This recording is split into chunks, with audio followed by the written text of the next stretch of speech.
গত ৬ বছরে দেশে বাঘের সংখ্যা বেড়েছে ১১টি।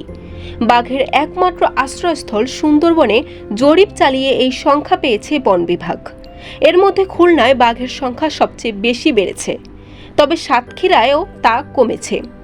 চোরা শিকারীদের প্রভাব ও বাঘের খাবার কমে যাওয়ায় সুন্দরবনের ওই এলাকায় বাঘের সংখ্যা কমেছে বলে মনে করেছে জরিপকারী দলটি। আজ মঙ্গলবার বন বিভাগ থেকে আনুষ্ঠানিকভাবে বাঘের সংখ্যা এবং এই বিষয়ে প্রতিবেদন প্রকাশ করা হবে। গত বছরের জানুয়ারি, এপ্রিল, নভেম্বর এবং ২০২৪ সালের মার্চে সুন্দরবনে ওই জরিপ করা হয়।